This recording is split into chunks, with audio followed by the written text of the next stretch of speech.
In today's episode, will Karloc survive the dying room? Skeletons die, sheep strip naked, and spider drop string.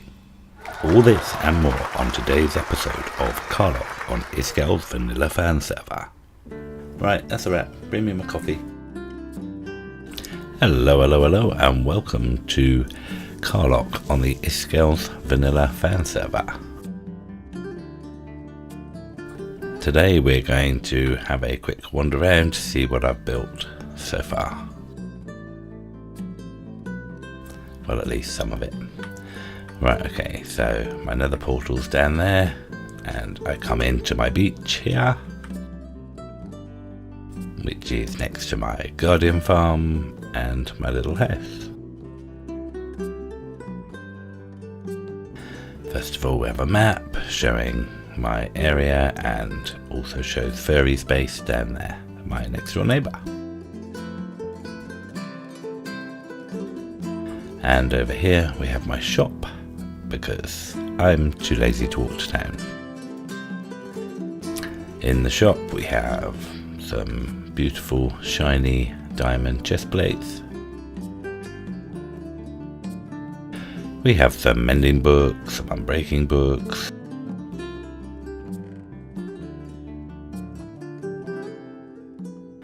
We have some mob heads, as we've got a mob head plugin on this server. And majority of them are guardian heads, as you can see. Slime blocks, bone blocks, blaze rods and soul sand. I think that's all I sell here.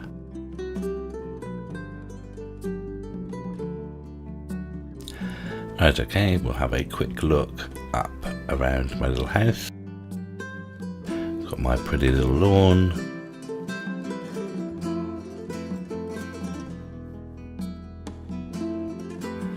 In through the waterfalls that you can drown, or fountains I believe they're called, and over here is the path going to my neighbour's place.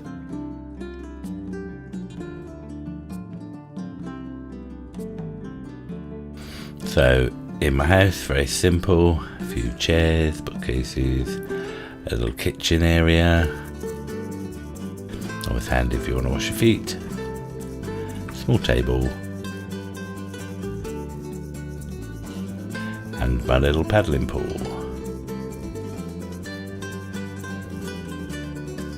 And you can always wander around here to have a quick view around.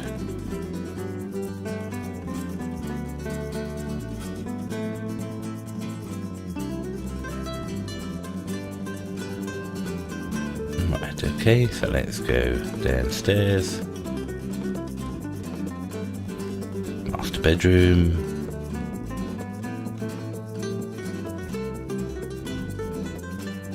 The gold throne room.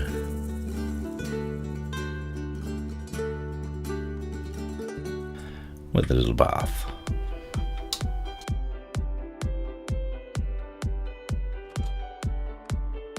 The little back door into the shop.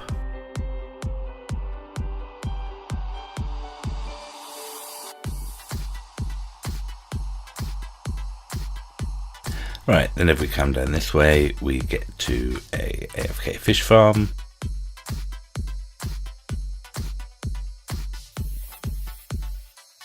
Where you can fish, shockingly.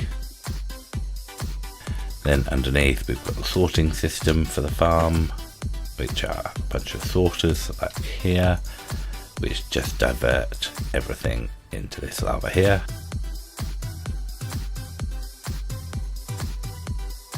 Then we have sorters that cover the actual items I might want to keep.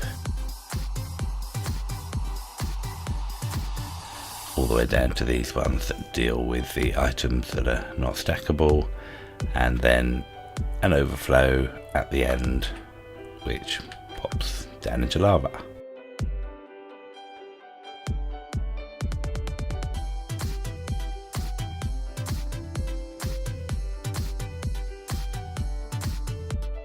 So down here is where the drops come from the farm.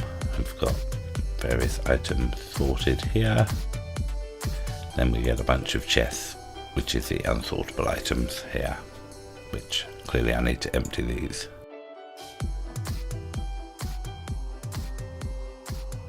What have we got here? Oh yes, some little potion brewing stands just for manually creating a few potions. Always handy to have some of these.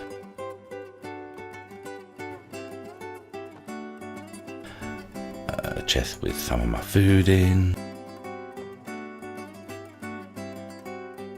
Do like my salmon. Some other random bits. Some rods and bows from the farm. Down the end are all the books that are from the fish farm. They take forever to sort, so they're a bit of a pain. What have we got here? A small furnace, just for smelting stuff down.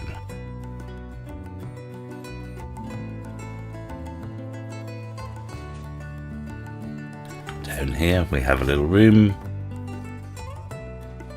which is just for trading with the farmer to get my emeralds. And it took a while, but I eventually got one that was 8 pumpkin and 7 melon, which is the best, which is jolly nice. So here I have storage for pumpkins, which are full, and melons, which are not quite full. They do basically 90% of all my trades, so with those 2 items, and then I have a few carrots and potatoes, which I make in a micro farm. And then for my emeralds and all the other rubbish I end up having to trade to unlock the trades.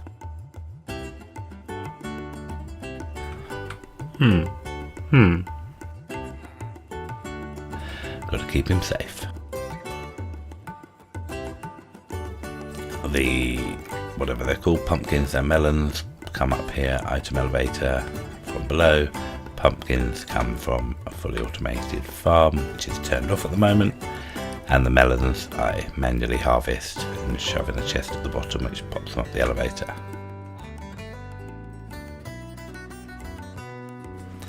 Safety door here just to keep my villager safe and keep me safe if I go AFK while trading with my villager.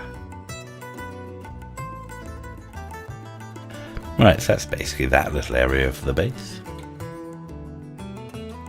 And then over here we go down to my villager sorting system. So baby villagers grow up, they pop up a water elevator here to this little room, and then when there's one in there it's automatically drawn into this minecart, which brings him down here, where I then trade with him to decide whether to keep him with the green button or send him off to his retirement village on the red one. And then just a few items around for trading and unlocking. Right, down here is my trading hall, which is where my villagers go that I actually want to keep. There's a few, still always more that I want.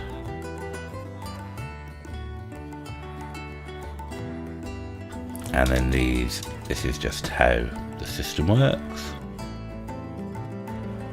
Oh, not put any glass over him yet. Basically once they're in here, just an extra safety measure, I've been putting glass over their heads as well. So if we look to the nearest empty slot, which is here, the minecart comes along here, as you can see pops this way. Pressure plate down there, so when there's a villager in there, it causes this track to switch the other way, which means the cart would carry on along here.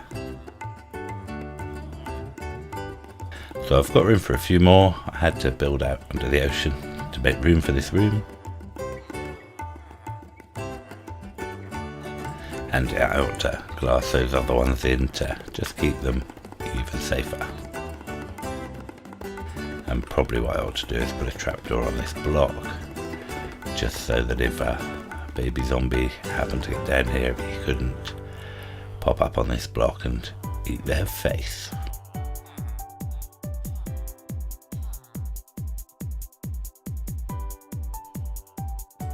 Around here, other than a bit of a mess from when I was building this place, still need to tidy it up. Here's my sugarcane farm. Very simple. Where can we see? I think it's open on this side still. Yeah, just slime block bar, punches across and knocks the sugarcane off. Just runs on a hopper clock, which is over here, and then that powers up. Turned off at the moment because I think I've got quite a lot of sugarcane. Still a bit more tidying up needing to do around here. Right, from here we go down to my actual village breeder. Or villager breeder, should I say. Okay, so this room is the villager breeder. Right, my villagers here are in little pods, so they shouldn't bounce into each other and just bounce off and make lag. And basically, in order to get them to breed, I may create an automatic system, but at the moment it's just manual. Just come along here, give them a stack of bread, and then those two will start producing babies. So I only feed mine on the finest bread available, and for them to have a baby it takes 3 bits of bread each. So giving them a stack, they'll share it around between the two of them. It will produce a few babies, about 10, and then they'll have a bit of bread left. I think it's a 20-minute cooldown between babies, so it takes a while if you're just doing like a single breeding pair. And around here I've got some more pairs. Feed them. I'm careful to just place it on the glass here so it doesn't drop down below, because not that it probably matters anymore, but I don't want the babies to have food. Oh yes, I need to fix these two, they're a bit far apart from each other at the moment.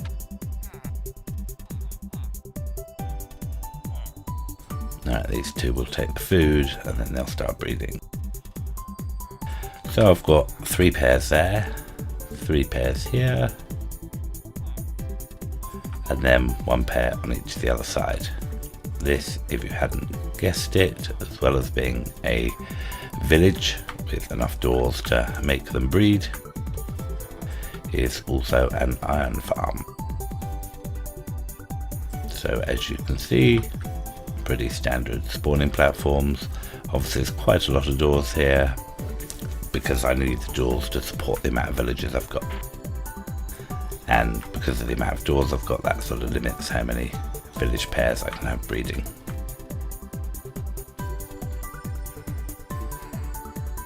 So what happens from here? Right, if you see below, you can see there's water streams all the way around below here. The little babies, because they can't stand between the fence posts and the stone wall, just drop straight down into the water stream below, and they all congregate here. You can see the water stream drops again. That's where they all end up. Obviously some of these water streams you see are too high to make sure they're continuous, so you can get a baby stuck in the air block underneath that one, but as soon as they grow up they will whisk around to the next bit. They're dropped far enough away to not affect the population of this village.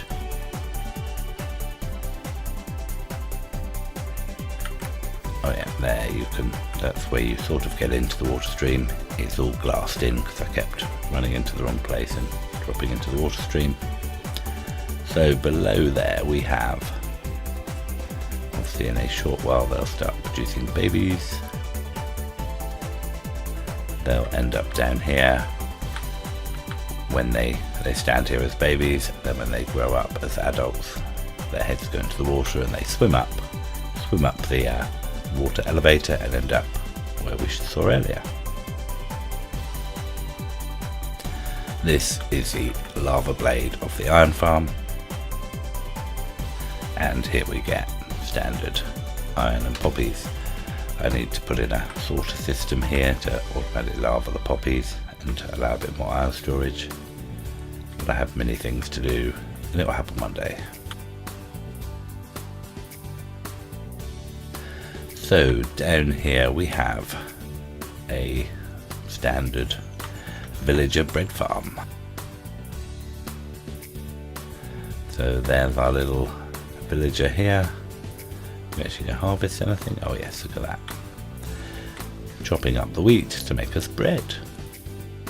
Then he tries to throw it into the middle to the villager that's standing up near the bottom of the iron farm. And it can't reach him because you can see his legs there.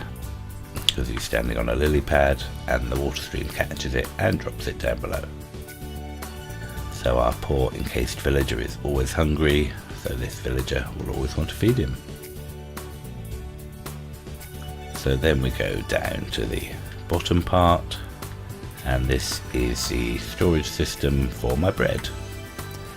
I do have quite a lot of bread. In fact, so much that I need to either expand it or at least put an overflow system in to chuck it into lava. Right, down here we have, this is the start of my dyeing room. Along here I have all my dyes. So, if I can reach them, yeah. I think blue lapis is probably one I've got the least of. A lot of the others I've got much. Others. On the other side I have the output from a sheep farm, which white at the end, then colour coded all along, and it sorts nicely all my different walls.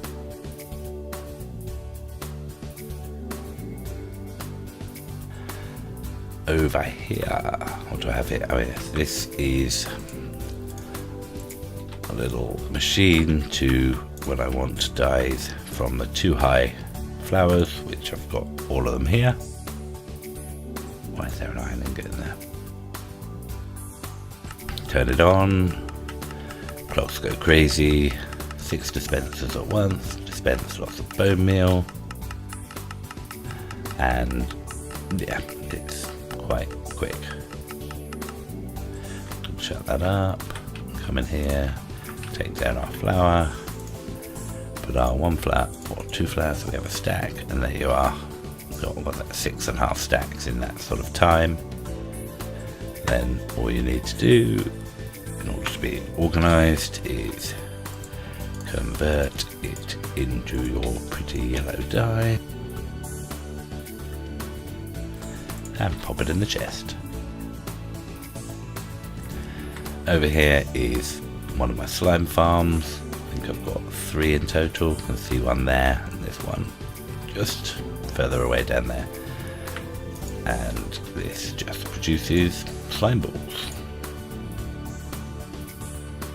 Just a storage place for putting some of my crafted ones. Oh, I need to remove this. This was a temporary cocoa bean farm. I didn't show you, but I have a bone meal one just over there as well. So I no longer need the manual one really. Right, okay, up here is my skeleton farm. So in this box here is a skelly spawner. You need to be up here somewhere to activate it. Killing room just in there, and down the bottom here we just have bone storage.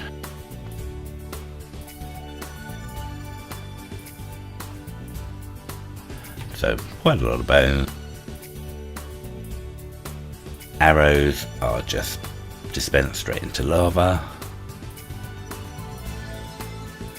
On the end item sorter there sorts out the arrows, and then this is the overflow for other stuff. mainly so I can catch chainmail if I want that, and also for skeleton skulls. And then when I've checked there's nothing I want in there, just flick the lever and they all dispense pretty quickly into lava. Turn the lever back on, which locks this hopper, which means that I can have quite a few chests of stuff. Just a crafting station for some bone blocks. Hello slime. Right, okay, here is the skeleton spawner farm. The spawner's just in there, a couple of blocks higher than I am. Just a little safety door if you want to AFK here while they build up. Slightly too wide platform, come down at one drop, spread out a little bit so you can just have a few more before they cram each other to death.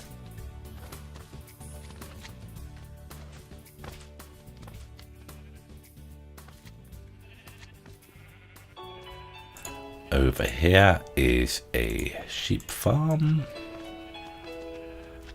and from here just empty my space for it. Right, flick this switch, this will dispense out shears just like so, and then you just stand here, right click or hold down right click, and as they fall you will shear them.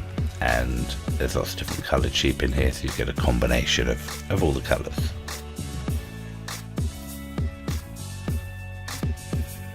There you go, very simple.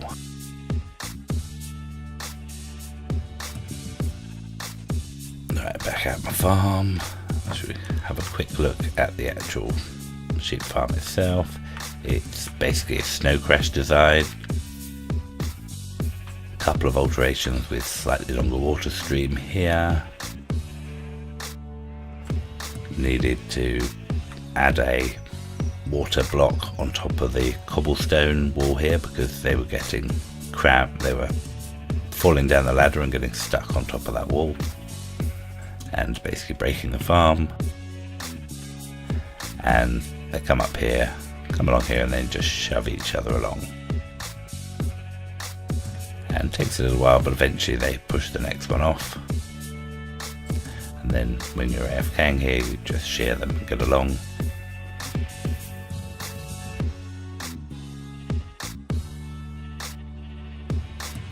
Bah, bah.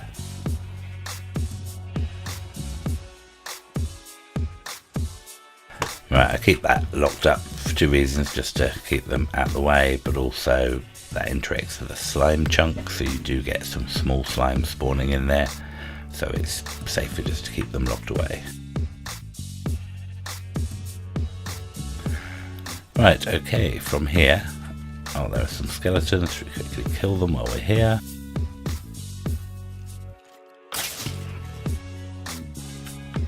Bit of XP, because I'm sure we need that.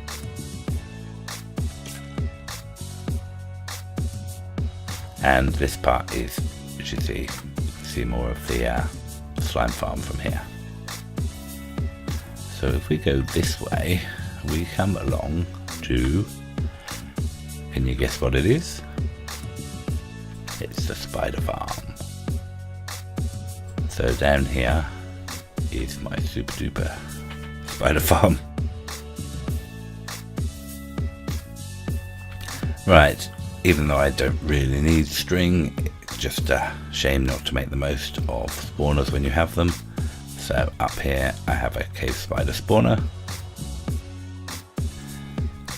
Up here I have a cave spider spawner. And up this stairs is to the AFK room. Come in here, shut the door if you're AFKing. There are, as you can see, we can activate both spawners. They just drop to the bottom, splat their items. I think we saw a string then, didn't we? Come up the item elevator there in the corner, and then they come into these chests here.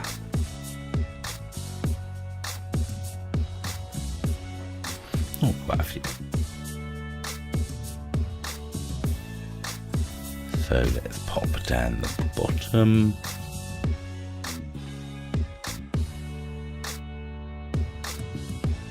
So down in the basement is just the room where spiders splat.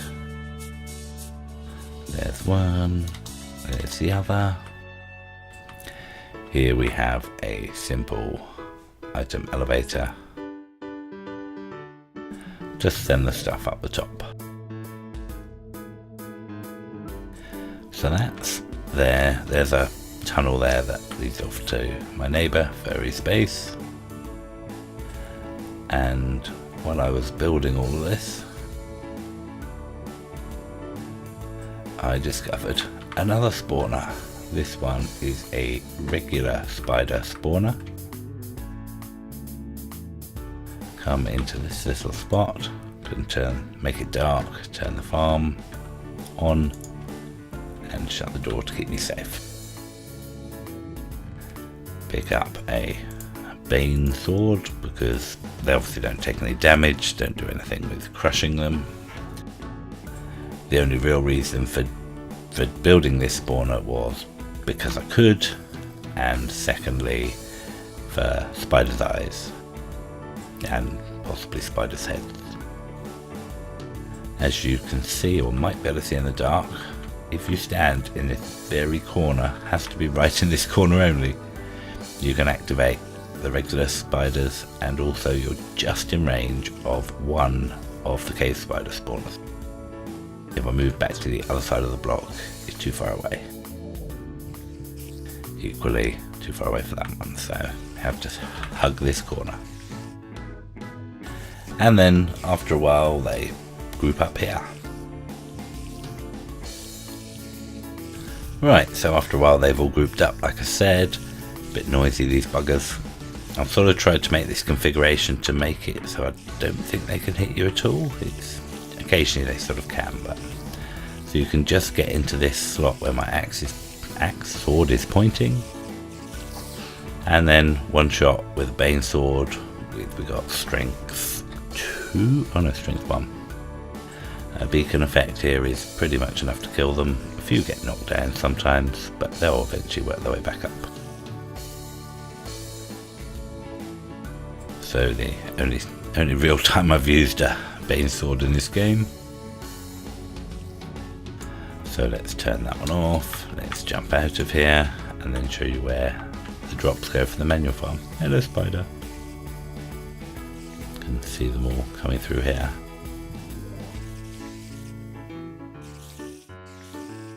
And some of the XP you collect when you kill them, some of it comes down here, so there's a little space where you can come and collect the XP. And down here is where their drops come.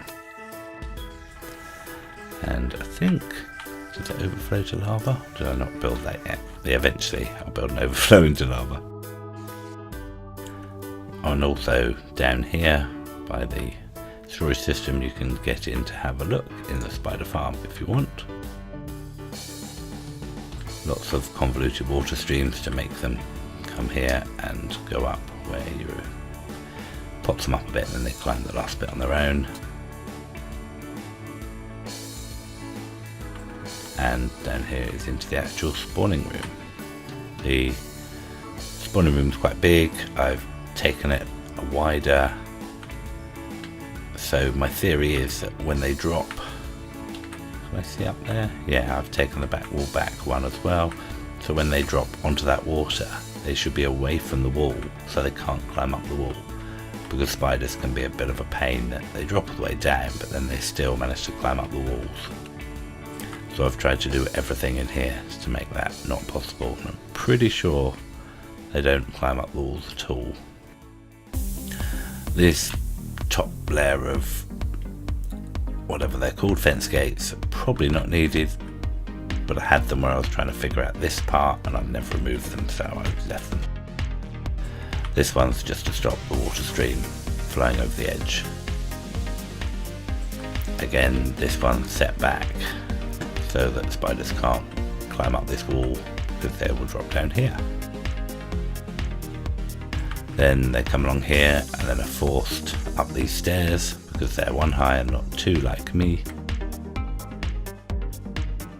Then they'll be taking up both these spaces and they'll be pushed this way.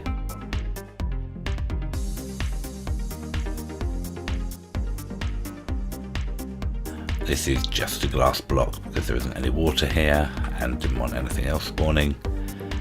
Obviously because they're too wide, it doesn't matter, there's no water in this spot. And so they get, like me, just gradually pushed along here and up.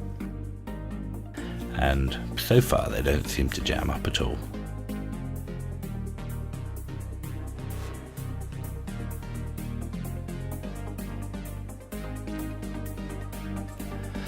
So that is my spider's farm, or spider farm. And in this room, here's my giant spider that's smashed his way through the ceiling.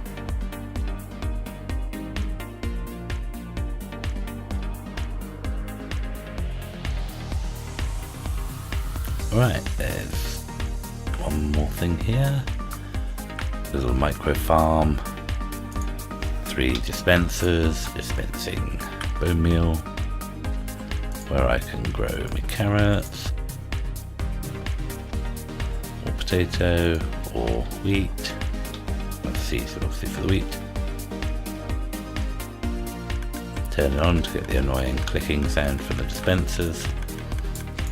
Hold down right click till you get your little sparklies, and then it just takes a while. But you just get infinite amount of whichever crop you're harvesting.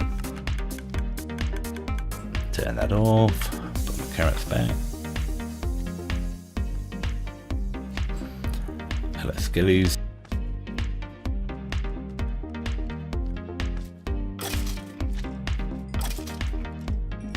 Always nice to kill them off with a looting sword, get more bone. So I think that's about it for this tour. I think it's gone on for a while. I've got some more bits to show you, which I'll do in the next episode. So thank you for watching. Don't forget to like the video if you liked it. Please comment. And have a good day. Bye bye.